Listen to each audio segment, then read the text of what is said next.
주의 가정이라는 제목으로 하나님 말씀을 전하겠습니다.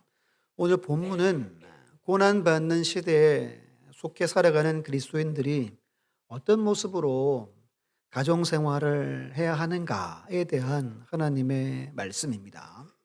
베드로전서는 주후 64년경에 기록이 되었다고 합니다. 로마의 식민지 아래 사람들이 여기저기 도망다니고 흩어져 살았습니다. 그들에게 편지한 것이 베드로 전서입니다. 그러니까 믿음 하나 위에서 여기저기 떠돌아다니는 나그네 된 인생 살아가는 하나님의 백성들에게 주신 편지가 베드로 전서입니다. 주제가 이겁니다. 환난을 이기는 성도의 산 소망에 대한 메시지가 베드로전서에 기록되어 있습니다. 그래서 소망과 격려와 위로의 편지가 바로 베드로전서입니다.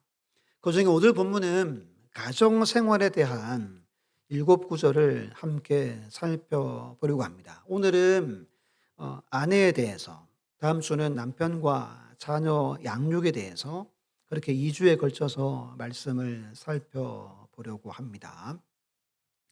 그러면 오늘 말씀 들어가기 전에 우리 2장 한번 봅니다. 2장에 우리 9절과 10절을 함께 보고 읽어볼게요. 시작.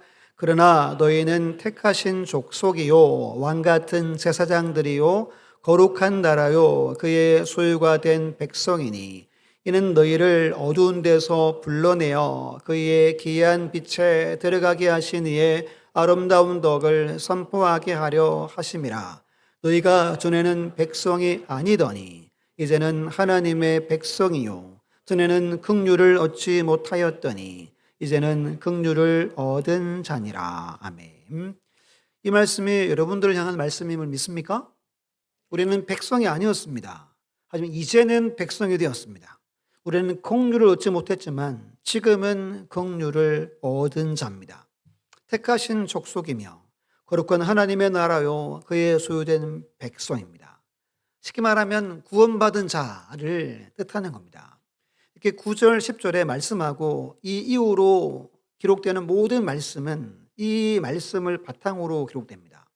그러니까 구원받은 자의 삶이 어떠한가에 대해서 베드로가 계속 기록을 해나갑니다. 우리 11절 12절도 함께 읽어볼게요. 시작. 사랑하는 자들아 거류민과 나그네 같은 너희를 권하노니 영혼을 거슬러 싸우는 육체의 종욕을 제어하라. 너희가 이방 중에서 행실을 선하게 가져 너희를 악행한다고 비방하는 자로 하여금 너희의 선한 일을 보고 오시는 날에 하나님께 영광을 돌리게 하려 함이라. 아멘. 육체의 종욕을 제어하래요. 왜죠? 영혼을 거스르기 때문입니다. 영적인 생활을 방해하는 것이 우리 육체의 종욕이기 때문입니다. 그리고 한 가지가 12절에 하나님께 영광을 돌리는 삶을 살아야 된대요. 이것은 내가 우리 믿는 자의 입술로 하는 것이 아니라 우리를 비방하고 우리를 대적하고 우리를 회방하는 믿지 않는 자들 그들이 여러분들의 바른 행실을 보고 선함을 보고 하나님이 오시는 그날에 야 하나님이 진짜 계시는구나. 누가 믿는 하나님이 진짜구나. 영광 돌리는 삶을 우리로 살아가라고 말씀하는 겁니다. 여러분 이 9, 10, 11, 12절은 우리 모두에게 너무 중요한 구절입니다.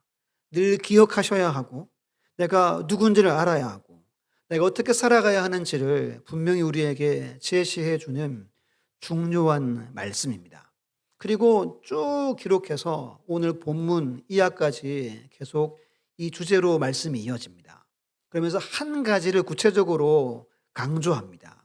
우리 2장의 13절과 18절 보면 순종하되라는 말이 있습니다. 거기에 동그라미를 크게 하십시오. 순종하되, 순종하되. 오늘 말씀의 1절에서도 순종하라. 하나님은 영광받기 위해서 우리에게 한 가지를 요구합니다. 순종을 요구합니다. 주보에 실어놓은 것처럼 2장 10절로 13절로 17절 말씀 보면 왕이나 총독에게 순종하라고 말합니다. 두 번째는 사회적으로 종, 사환이 주인에게 순종해야 합니다. 오늘 본문은 아내가 남편에게 순종해야 합니다. 그리고 그리스도인과 교회에 대한 이야기를 계속해서 전개해 나갑니다. 왜 순종해야 됩니까? 하나님의 영광을 위해서라고 말합니다. 왕이나 총독이 마음에 안 들잖아요. 우리 회사의 사장도 마음에 안 들 수 있습니다. 그럼에도 하나님은 순종을 우리에게 요구한다는 겁니다. 남편도 마음에 안 들 수도 있죠. 근데 하나님은 순종하라고 말씀하는 겁니다. 이걸 통해 하나님이 영광 받으신다는 것을 꼭 기억해야 됩니다. 우리 학생들은 학교에서 선생님들에게 순종해야 합니다. 이게 하나님의 질서입니다. 질서. 그럼 오늘은 가정에서 우리 예수 믿는 자가 어떻게 생활해야 되는지 이번 주와 다음 주 말씀을 살펴볼게요. 여기 있는 우리 모두는 우리 주님을 구주로 그리고 주인으로 모셔드린 복을 받았습니다. 있습니까? 여러분, 구원의 복을 받았다고 해서 저절로 자동적으로 여러분들의 가정이 행복하거나 여러분 가정이 아무 노력도 없이 저절로 복된 가정이 되지는 않습니다. 교회를 다니는 가정 중에서도 불행한 가정들이 많습니다. 오늘날 깨지는 가정들도 엄청 많습니다. 지금 우리 교회는 그래도 이렇게 부부들이 교회를 다니는 가정들이 많죠. 여전히 하지만 교회에는 여성의 비율이 많이 높습니다. 즉 남편들은 교회 오지 않는 분들이 제법 많다는 겁니다. 이때는 훨씬 더 심했습니다. 아내들은 많이들 교회 다녔지만 남편들은 거의 교회를 다니지 않는 상황이었습니다. 이때 오늘 말씀의 전제 조건은 믿지 않는 남편에 대해서 어떻게 할 것인가에 대해서 오늘 말씀을 주고 있는 겁니다. 그럼 로마 시대 하면 영화로 그래도 제법 보셨죠? 투구 쓰고 뭐 전쟁하는 영화들 보통 로마 시대 영화잖아요. 이 로마 시대에는 사회적으로 여성의 지위가 어땠어요? 엄청 낮았습니다. 이런 말이 있습니다. 아내를 빌려줄지언정 돈은 빌려주지 않는다는 말이 있었습니다. 그러니까 아내는 남자의 종속됐습니다. 남편이 마음대로 했습니다. 저는 마음대로 어디 가서 뭐 여인과 함께 하지만 자기 아내는 남편만 따라야 하는 그런 문화였습니다. 그러니까 엄청 신분이 낮았죠. 근데 여러분, 기독교가 생겨난 겁니다. 남자, 여자가 어때요? 평등하다. 복음이 선포됩니다. 부부 관계가 평등하다. 성에 대한 말씀들이 증거되는 겁니다. 결국 312년에 어떻게 됩니까? 로마가 기독교로 국교를 선택합니다. 그리고 얼마 지나지 않아 황제 테오도시우스가 이런 법령을 내립니다. 어떤 여자에게도 그녀의 동의 없이는 남자가 성관계를 강요할 수 없다. 이런 법을 만들었어요. 그러니까 이 이전에는 무법천지였습니다. 여자들, 아내들은 약자에 속했습니다. 이것이 기독교가 로마에 들어가면서 생겨난 세계에서 유일한 법령이라고 그렇게 말합니다. 지금 이런 상황에서 오늘 말씀의 편지가 기록되어져서 보내진 겁니다. 그러니까 이 말씀을 읽는 교회나 성도들은 이건 뭐 충격적인 이야기를 듣는 겁니다. 한 번도 들어보지 못한 이야기를 이 편지를 통해서 듣게 되는 그 이야기가 오늘 본문입니다. 오늘 본문은 7구절입니다. 그 중에 6구절이 아내에 대한 구절이고 한 구절만 남편에 대한 구절입니다. 왜 그럴까요, 여러분? 가정에서 고난과 고통받는 대상은 누구죠? 남편은 고난을 1도 안 받았습니다. 그래서 적게 말씀하는 거예요.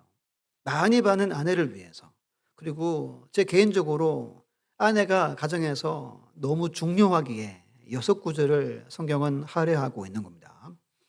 오늘 말씀의 전제는 순종하라입니다. 1절 보면 아내들아 이와 같이 자기 남편에게 뭐하라 그럽니까?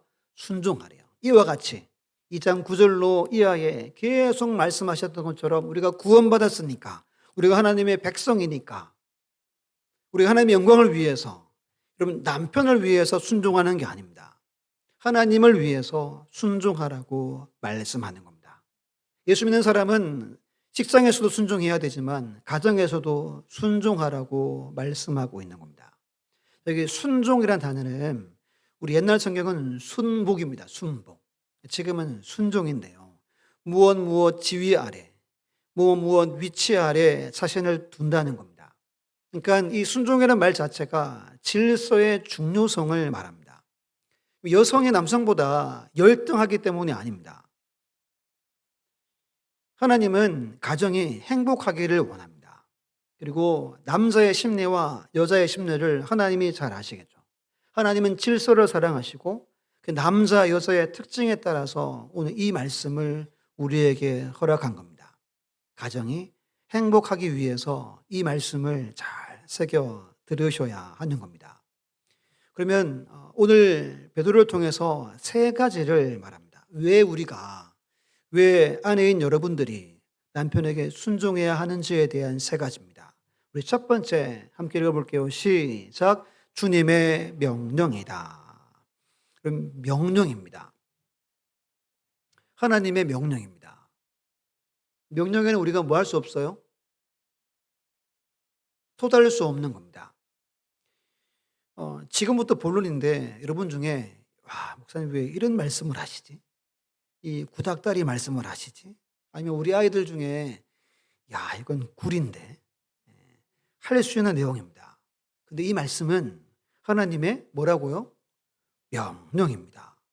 왜 남편에게 순종해야 됩니까? 하나님의 명령입니다. 이게 첫 번째예요. 이건 여러분 절대적인 겁니다. 아무리 사회가 저렇게 돌아가고 이런 말 저런 말이 많아도 하나님의 말씀은 영원합니다. 1.1핵도 틀림이 없는 하나님의 말씀이에요. 이것이 가정에서 출발되어져야 하는 중요한 말씀이라는 겁니다. 주님이 내게 명령하셨기에 남편이 나보다 못하기도 하고 그럴 수 있지만 나는 이 말씀에 의지해서 남편에게 순종한다. 이게 오늘 말씀이라는 겁니다. 우리 화면으로 창세기 1장 27절과 28절을 함께 읽어볼게요. 시작.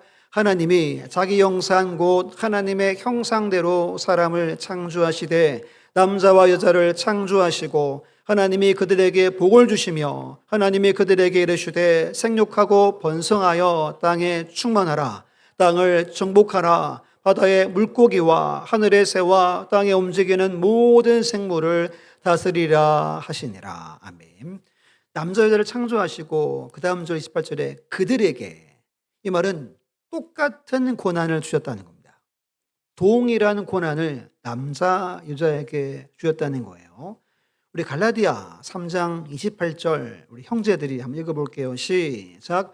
너희는 유대인이나 헬라인이나 종이나 자유인이나 남자나 여자나 다 그리스도 예수 안에서 하나이니라. 아멘.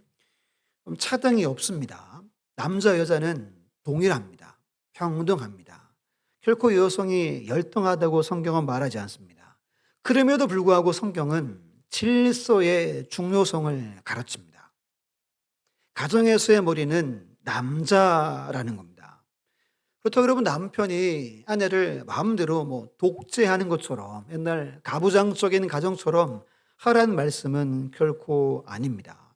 하나님께서 우리 가정에 말씀하시고 뜻하신 것을 이루기 위해서 하나님은 아담을 세우셨고 하나님은 남편을 세우셔서 그에게 지도자로 삼았다는 겁니다.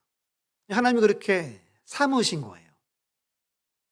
훨씬 부족할 수도 있지만 내 남편을 내 가정의 머리로 하나님이 삼으셨다는 겁니다. 우리 본문에 오늘 마지막 절 7절 같이 한번 읽어볼게요. 시작.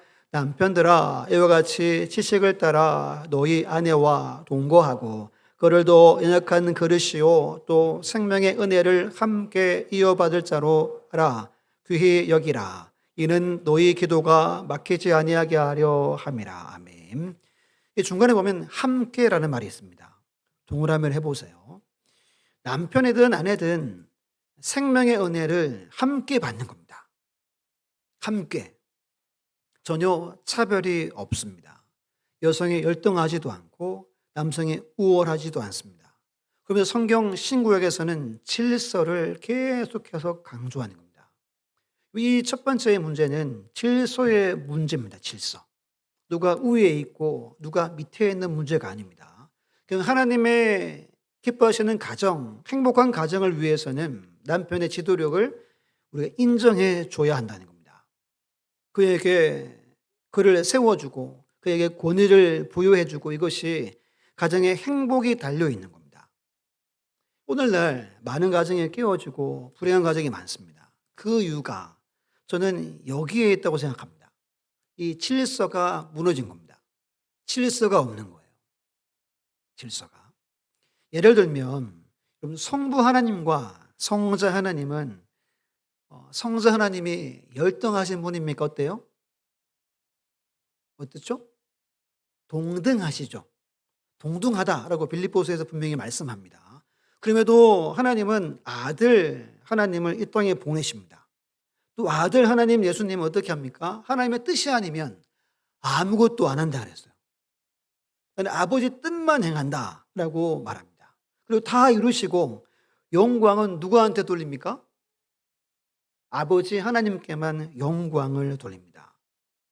이를 통해 삼위일체 하나님의 경륜들이 이루어져 가는 겁니다. 이것이 하나님의 일하는 방법이라는 겁니다. 하나님의 질서임을 우리는 알아야 하는 겁니다. 그래서 이와 같이 가정에서도 주님께서 똑같이 요구하심을 기억하셔야 됩니다. 아내들아, 남편에게 순종하라는 겁니다. 신약에 가정에 대한 구절이 많지 않습니다. 에베소 5장 22절 이하나 골로새 3장 18절 이하에 있어요. 이렇게 시작합니다. 에베소 5장은 아내들이여 자기 남편에게 복종하기를 주께 하듯 하라. 골로새 3장에서는 아내들아 남편에게 복종하라. 이는 주 안에서 마땅하니라. 오늘까지 여러분 세 군데의 말씀 전체가 뭐로 시작합니까? 순종, 복종하라고 명령하는 겁니다. 하나님의 명령이기에 아내가 남편에게 순종하는 겁니다. 두 번째 함께 읽어봅니다. 시작. 복음 증거의 기회이다. 1절과 2절을 제가 한 번 더 읽어볼게요. 잘 보세요. 아내들아 이와 같이 자기 남편에게 순종하라. 이는 혹 말씀을 순종하지 않는 자라도, 그러니까 안 믿는 자라도 말로 말미암지 않고 그 아내의 행실로 말미암아 구원을 받게 하려 함이니 너희의 두려워하며 정결한 행실을 봄이라고 말합니다. 우리 밑줄 끌 본문은 그 아내의 행실로 말미암아 구원을 받게 하려 함이라는 겁니다. 그럼 말을 아무리 많이 해도 남편이 구원받지 못한다는 말입니다. 이 말은 하나님 말씀이 아닙니다. 수다입니다. 수다. 흔히 말하면 떠들썩하게 소리치는 것을 말합니다. 잔소리를 말합니다. 혹시 여러분 남편이 안 믿는다고 집에서 이런 이야기 저런 이야기를 하지 말라는 겁니다. 그래서 믿을 남편은 이 세상에 없다는 거예요. 뭘 보고 남편이 믿는데요? 아내의 행실로 말미암아입니다. 그 행실을 오늘 본문은 순종하는 태도를 말합니다. 태도는 자세죠. 순종의 자세는 중요합니다. 우리 청년들이나 학생들도 중요합니다. 학교에서나 나중에 대학 가서나 아니면 군대 가서나 직장에서도 순종하는 자세가 중요합니다. 이게 안 되면 하나님의 복을 누릴 수가 없어요. 누가 말하면 토달고 누가 말하면 내 이야기 주장하는 거 하나님은 좋아하지 않습니다. 물론 여러분 바보처럼 살라는 게 아닙니다. 기본적으로 우리 마음에 이 마음을 소유해야 한다는 겁니다. 순종할 때 전도의 문이, 복음이 남편에게 증거된다는 겁니다. 요즘엔 여러분 오늘 이 본문 말씀이 그렇게 좋아하지 않는 본문이잖아요. 요즘에 이런 농담도 많잖아요. 아침 달라고 그러면 간컷 남자라 그러고 3시기, 2시기, 1시기, 그리고 마지막 뭐죠? 무시기가 있대요. 무시기. 제일 원하는 스타일이 무식입니다. 무식이. 하루 한 끼도 집에서 먹지 않는 걸 원하는 시대입니다. 이거 아마 다 아시죠? 그래서 여러분들 마음에도 이런 마음들이 들어와 있을 겁니다. 이건 여러분 쫓아내야 하는 마음입니다. 성경과 절대적으로 대치되는 사상들이에요. 농담으로도 안 해야 돼요. 왜? 농담하다 보면 내가 적게 돼 있는 겁니다. 하나님이 살아계시고 하나님의 은혜와 복을 누리기 원하면 우리는 말씀대로 살아갈 수 있어야 됩니다. 이렇게 안 하면 주의 복음이 우리 남편에게 전달되지 않는다는 겁니다. 이 설교가 잘 이렇게 통하는 관계는 너무 가까워도 안 되고 너무 멀어서도 안 되는 겁니다. 너무 가까우면 서로 뭔가 껄끄럽고 불편함이 있는 거예요. 그래서 어떤 분들은 한번 말씀드린 다니엘 김승무사님은 그 어떤 교회에서도 도움이나 사례를 안 받는다고 하잖아요. 어디를 가나 자기 주시는 성령께서 주시는 말씀대로 전하기 위해서 그렇게 어렵지만 그렇게 살아간대요. 그 남편에게 아무리 많은 말을 해도 남편은 움직이지 않습니다. 근데 남편에게 감동을 주라는 겁니다. 내가 이렇게 못하는데, 내가 맨날 술 먹고 와서 이렇게 행패 부리는데 내 와이프가 뭐해요? 순종합니다. 이런 와이프가 세상에 어디 있습니까? 이때는 다 그랬습니다. 지금은 잘 없습니다. 이 본문은 이걸 우리에게 원하는 겁니다. 여러분, 이벤트로 무언가를 남편에게 잘하는 말이 아닙니다. 일상에서 그렇게 해야만 남편이 구원의 길에 들어갈 수 있다라고 그렇게 말씀하고 있는 겁니다. 한 분을 소개해드리면 성 어거스틴은 많이 들어보셨죠? 사진 보여주시면 그분의 어머니가 모니카입니다. 모니카. 이제 이때가 4세기, 3세기 때니까 앞에 보면 모니카 앞에 ST가 있죠. 성녀 모니카입니다. 우리 기독교적으로는 맞지 않는 이야기입니다. 근데 이 어신의 어머니를 성자, 성녀로 추앙합니다. 왜 그럴까요, 여러분? 아들을 예수 믿게 한 것과 일평생 방탕했던 남편을 마지막 가서 돌아오게 했습니다. 마지막에. 이 아들이 참회록이라고, 어거스틴 참회록은 엄청 유명합니다. 이걸 기록하면서 거기에 이렇게 말합니다. 우리 어머니는 아버지를 마치 주님을 모시듯 하였다라고 기록을 남겨놨습니다. 결국 이 어머니와 아내를 성녀로 가톨릭에서는 추앙하고 있는 겁니다. 그럼 여러분들의 삶의 태도가 감동을 주고 그 감동이 남편을 그리스도 앞에 인도할 수 있다는 겁니다. 그럼 가까울수록 말보다 뭐 하라는 거죠? 행동하고 감동을 주고 이것이 통한다는 겁니다. 우리 2절에 보면 너희의 두려워하며 정결한 행실을 본대요. 두려워한다는 건 사람을 두려워하는 게 아니라 하나님을 경외하는 걸 말합니다. 그런 사람은 정결한 행실을 하겠죠. 삶의 순결을 유지하겠죠. 이것이 무언의 설교가 되고 가장 감동적인 설교가 되어서 남편이 주께로 돌아오게 될 것을 말씀하는 겁니다. 여러분, 행실로 말미암아 행실을 봄이라 하는 것을 기억하셔서 여러분들의 모든 일상의 삶이 여러분들의 남편이나 자녀들에게 복음의 증거의 기회가 되시기를 예수님의 이름으로 축원합니다. 마지막 세 번째입니다. 우리 함께 읽어볼게요. 시작. 내면의 아름다움을 단장하라. 우리 3절, 4절 우리 여성분들이 한번 읽어볼게요. 3절, 4절 시작.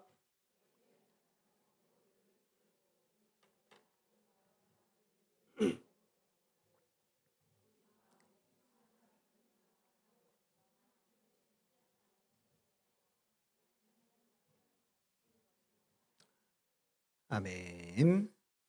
쉽게 말하면 외모가 아니라 내면의 아름다움을 단장하라는 말입니다. 외모로는 그 누구도 구원 얻게 할 수 없다는 거예요. 여러분들이 아름답고 미모가 출중하고 이렇게 엄청나게 빛이 나도 그걸로는 그 누구 한 사람도 구원에 이르게 할 수 없다는 겁니다. 그래서 본문은 두 가지를 단장하라고 합니다. 첫 번째는 온유함입니다. 우리 여성분들 따라합니다. 온유함. 한 번 더 온유함. 온유는 제가 몇 번 설명드린 적이 있습니다. 힘이 내게 있는데 힘을 다스리는 걸 말합니다. 힘을 통제하는 걸 말합니다. 야생마를 잡아가지고 길들이는 것을 성경에서는 온유라고 이야기한다고 몇 번 말씀드렸죠. 힘을 잘 다스리는 것. 그래서 고분고분 나를 타는 사람에게 맞게끔 하는 것이 온유입니다. 온유. 잘 통제되고 있는 인격을 말하는 겁니다. 지금 대신방 중에 있는데 고레스 왕이 하나님이 그를 띠띠웁니다. 그래서 하나님이 원하는 대로 사용하셨던 것처럼 온유함이 그를 하는 겁니다. 남편이 성질을 낸다고 같이 성질을 내면 온유함이 아닌 겁니다.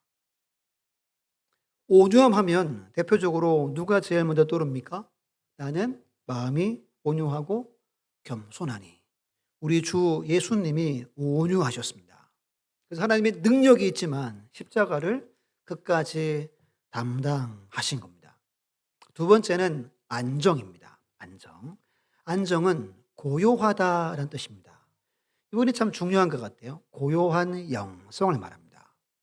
고요한 삶의 자세와 태도를 의미하는 겁니다. 남편을 변화시키는 건 많은 말이 아니라 아내의 고요한 성품과 고요한 영성이라고 말하는 겁니다. 이런 말이 있습니다. 남편에게 하나님에 대해서 많은 이야기를 하려고 하지 말고 하나님께 남편에 대한 이야기를 많이 하라고 말합니다. 기도를 많이 심는 겁니다. 하나님 믿고 의지하며 남편을 축복하면서 계속해서 간구하고 부르짖을 때 고요한 영성을 갖게 되겠죠. 사진 보여주시면 이 당시 로마 사람들의 그 머리 스타일입니다. 아래는 남자들이 저렇게 했대요. 동물의 지방의 기름을 발라가지고 이렇게 했고 위에는 여성들의 머리입니다. 쇠붙이를 달궈가지고 이렇게 지금의 고데기처럼 하나하나 말아가지고 이렇게 1층, 2층, 3층, 4층 올린 거예요. 이게 당시 이제 로마 시대 여인들의 머리 헤어스타일입니다. 몇 시간 걸렸겠습니까? 이게 이 당시 아름다움이었습니다. 그 다음 보여주시면 이 책에 보면 뭐라고 썼겠냐면 건물을 지을 때 기초를 하나하나 쌓는 것처럼 차곡차곡 쌓아갔다 이렇게 이제 평가를 합니다. 이 이제 형상이 한 1세기, 2세기 때 발굴된 겁니다. 이렇게 꾸미는 걸 좋아했습니다. 이렇게 꾸미고 높이 쌓고 하는 걸 좋아했어요. 그래서 마치 크리스마스 트리 같다라고 이야기하기도 했답니다. 3절 보면 금을 찾대요. 금.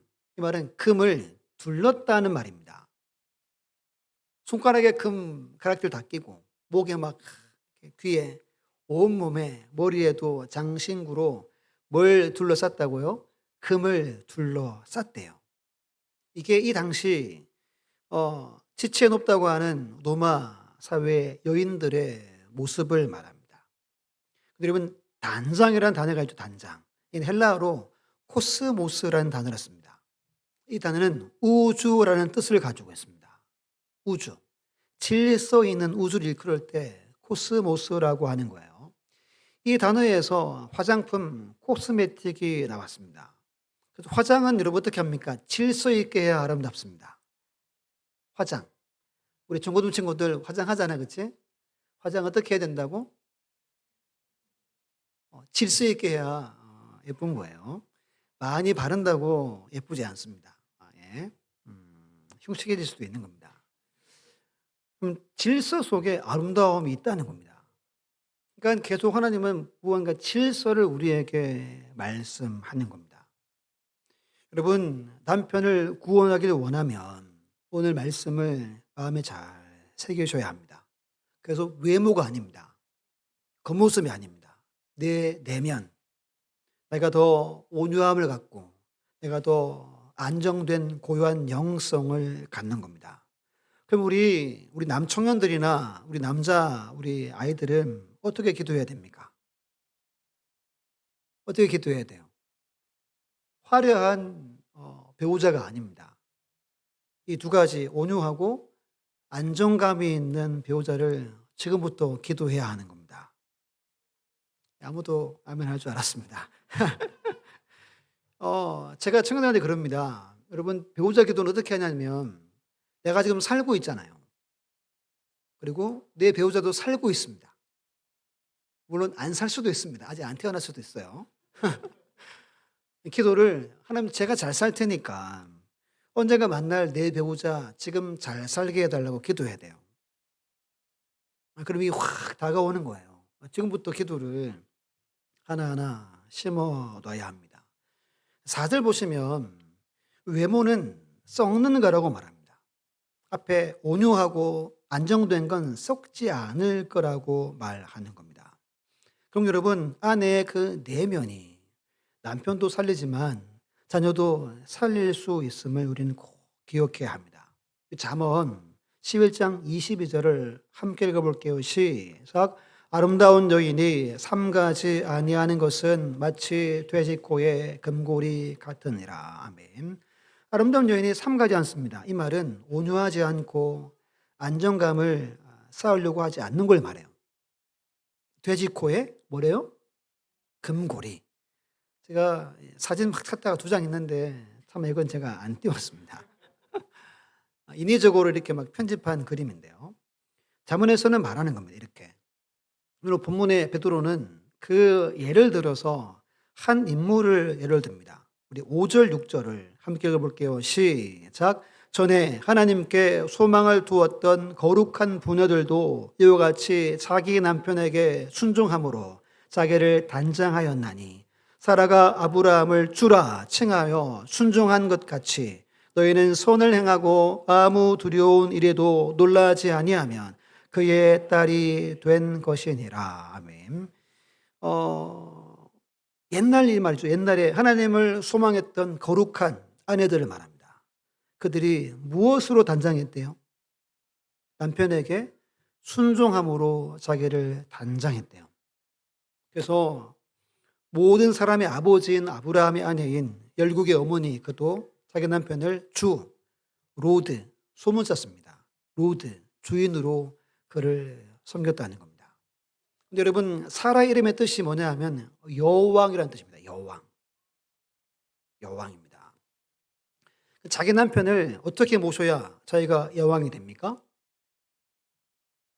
참 여러분 재밌는 겁니다. 성경이. 자기 남편을 왕으로 모시면 자연스럽게 자기는 뭐가 되죠? 예, 왕비가 여왕이 되는 겁니다. 그렇게 믿음의 삶을 가정에서 살아갈 수 있어야 하는 겁니다. 만약 여러분 남편이 안 믿는다면 한 달만이라도 그럼 남편을 뭐 대접? 왕 대접해 보십시오. 아마 깜짝 놀라겠죠. 그리고 아마 감동을 받을 겁니다. 아브라함이 하나님이 처음 아브라함 부를 때 갈 바를 알지 못하고 갔다 그러죠. 이 말씀은 우리가 잘 알고 있잖아요. 그럼 여러분 만약에 아내분들이 남편이 그럽니다. 하나님이라는 분이 나타나서 이사를 가래. 어디로 가라는지는 말씀 안 했어. 그럼 여러분 어떻게 하겠습니까? 사라는 같이 이사 갔습니다. 갈 바를 알지 못하고 이사를 갔어요.